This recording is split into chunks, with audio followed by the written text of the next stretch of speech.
As we acknowledge today those first holy martyrs of the Holy Roman Church, it is a marked note that the blood of the martyrs is often considered, as Tertullian says, the seed of which the faith is born and is strengthened.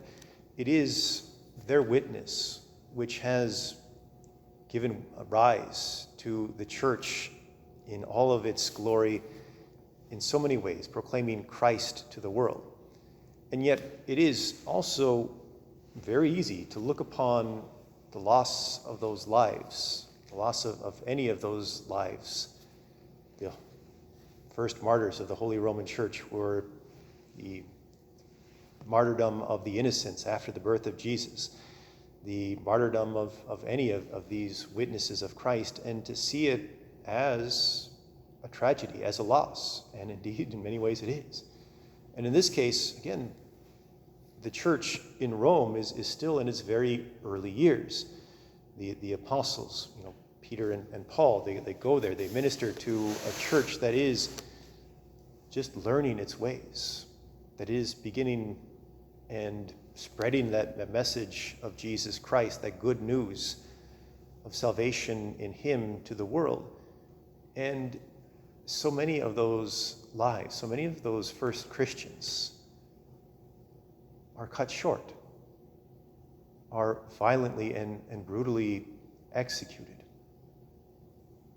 And it is, in many ways, easy to look and say, there is a tragedy there. There is perhaps so much more they could have done if they would have survived, if they would have lived, having more individuals to spread that message, to share that story of Jesus with others, to convert more and more individuals to the faith. It seems like that would have been a better option.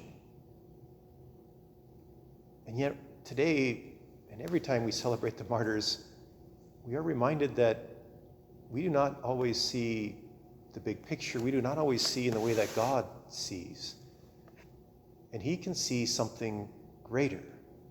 And indeed, even in the crucifixion of Christ himself and his resurrection, he has shown us that such great good beyond our imagining or our full comprehension can come from a tragedy like that, from the execution of an innocent man, from the death of God himself, can come life, and greater life than we have ever known or even considered possible before. And we are reminded when we observe these memorials of the martyrs that a similar thing occurs. Yes, we can look at the tragedy of a life cut short, of a witness of what could have been. And yet we believe in faith and in that union with the cross of Christ, that those deaths are not meaningless, that it was not a worthless life, that there is great good and good beyond our comprehension that can come from the blood of the martyrs, from their sacrifice, from their suffering,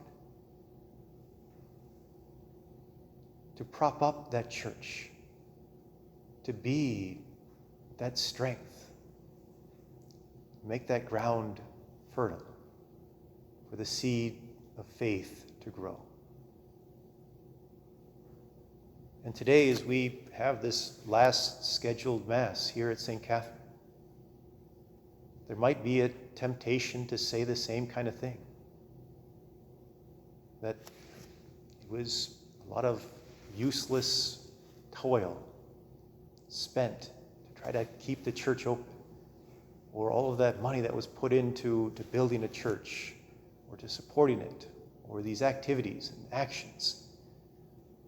In some ways it might seem like it was a waste, or the idea of closing it. We might think there could be so much more that could be done if it stayed open. And there is a reality to that, just like it is tragic with every martyr's death. But I think even in the midst of that, in the midst of a loss, we are to see in those martyrs, in the cross of Christ himself, that God can bring good beyond our imagining, even in the midst of tragedy. That even in the closing of one thing, even in the ending of one life, it might be a witness and an inspiration to so many others. And it might continue to transform the church after the image of Christ, that it might continue to be for us that witness of God's power and not a reliance on ourselves. May we look beyond this world. May we see today and always with the eyes of faith in union with God, who can work his wonders even in the midst of our tragedy, of our grief and our loss. And that we might not say it was all in vain or a wasted life, but that God will bring about the fulfillment.